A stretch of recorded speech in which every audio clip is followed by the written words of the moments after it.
Hello, everybody. Great to be with you again.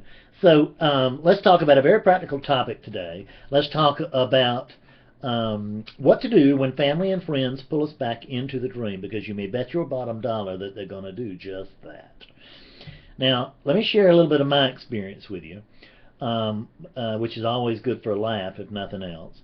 So my experience was that after I woke up, there was a period of time during which I was absolutely blown away.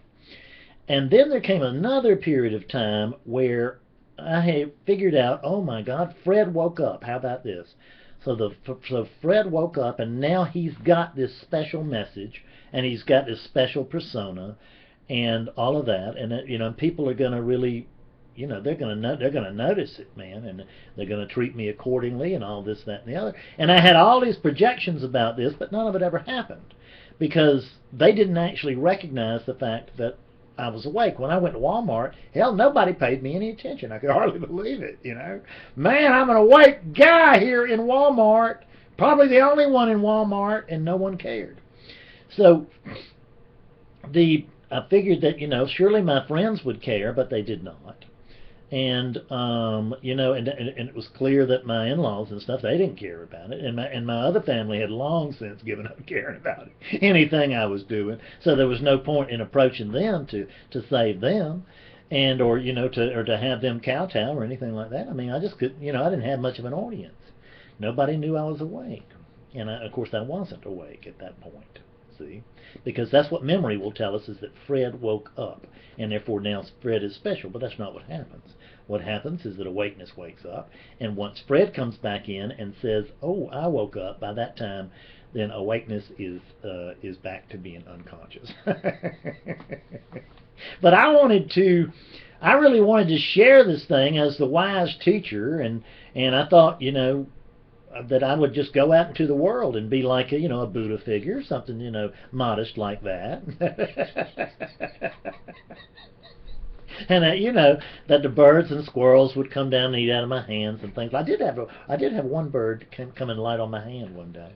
But I've only had one, and I think he was really drunk or something. I don't think he was mistaking me for Jesus. But so at any rate, what happens is, I wanted to share this thing mostly because I wanted you to know that I was awake and you were not. God, it's just ill. So at any rate, so I started sharing this thing with my family and friends and all that, but no one cared. And what I noticed was that I wasn't watching them. I wasn't listening to them. I was listening to me. So the more that they resisted me, the louder I got, the more persistent I got.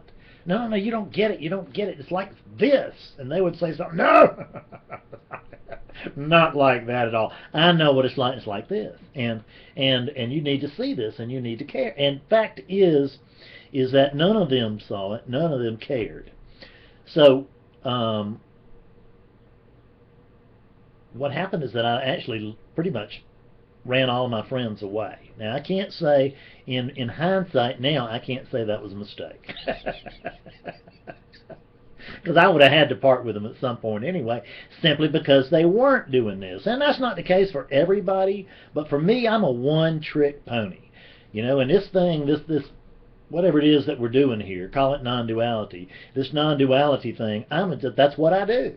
I mean, it's just who I am. I mean, I sleep it, I drink it, I eat it, I walk it, I talk it, I write it, I teach it, I do everything, and everything I do is pretty much revolving around this. And I know that's obsessive, but I never chose to do this. It just happened.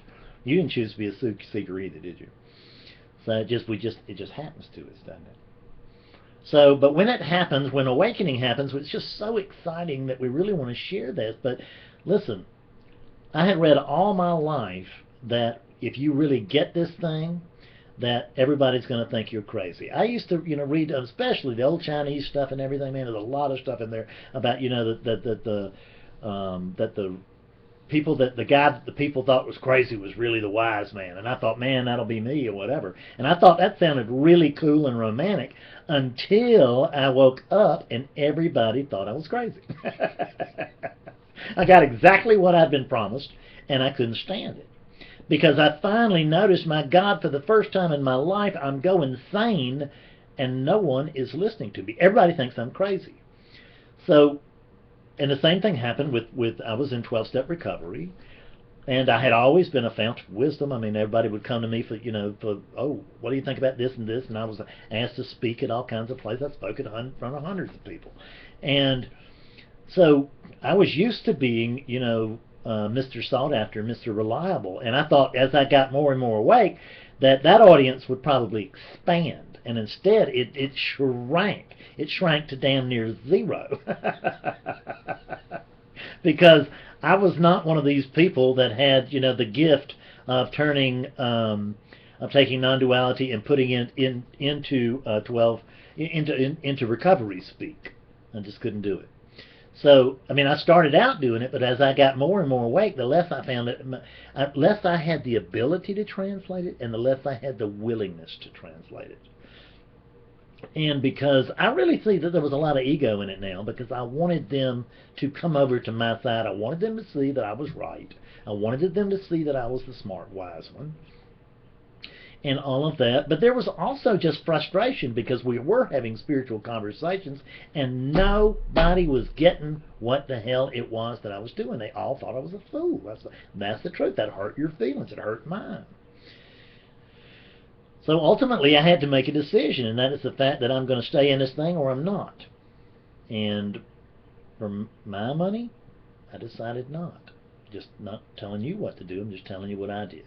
Because what I wanted was I found out that my friends and my recovery friends, and most of my friends were in recovery, and what I discovered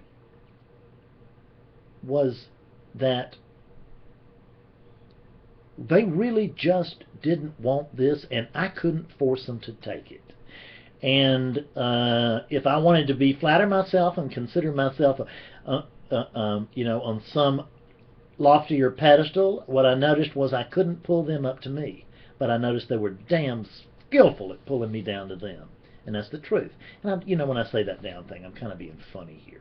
But let's talk about levels of consciousness or levels of awareness. That ain't so funny, and it's absolutely what happens to us. We get around family, we get around friends. It can happen at our job or anything like that, but the closer people are to us, the more they can tweak us, the more they can, the more they can irritate us, the more they can plant red buttons and all of that in us. It's what they used to say is, boy, my family knows where all my buttons are. And the truth is, they know where they are because they implanted them. So what I'm going to tell you is, I would just be quiet. That's what I would do when I woke up. That's what I would try to do. Or I would find people who are other people in non-duality. And don't be surprised if seekers don't want to hear what you got. Even in non-duality. Some of them will be enchanted, but some of them will just be irritated that you got it and they didn't. And what they'll want to do is to say that you don't have it. And that'd be fine if you don't, but if you do, it's going to, you won't really care on one level, but on another level, it will hurt your feelings. It hurt mine. I'm not just the vastness. I'm this little guy too. This little guy's sensitive as hell. He always has been. I can't say he's really so sensitive now. I got pretty thick skin.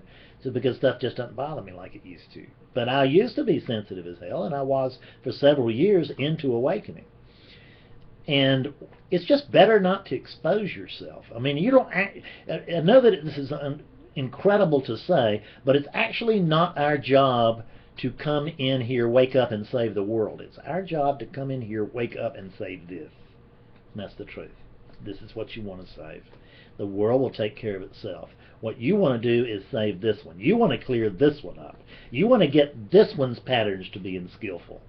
And once you do that, a rising tide raises all boats, and it becomes just a little bit easier for everybody else to wake up and get clear too. So honestly, pay attention to yourself. Keep your own counsel. Get a teacher or a friend or friends or a satsang or a community or whatever. And be careful about who you talk to this thing about, because they will rain on your parade. And when you're in when you're recently awakened, this thing in your head is already going, man, you don't have it, this didn't happen, this not this, it's not this, got to be something else, got to be more, blah, blah, blah, blah, blah. And it's hard not to listen to that, And but when you got other voices coming in saying, damn, that voice in your head is right, you are absolutely going crazy, and you need to straighten up and fly right and da da da da da. If you don't, not careful, next thing you know, you are going to be heavily involved in the dream, and maybe too far, and which is okay if that happens, but it ain't okay if that happens. So it's both. So be quiet. This is so. I mean, I'm the wrong person to be discussing humility. So let's not pretend that I'm telling you to be humble. I'm telling you to be quietly arrogant. Thank you very much. Good luck. See you later. Bye.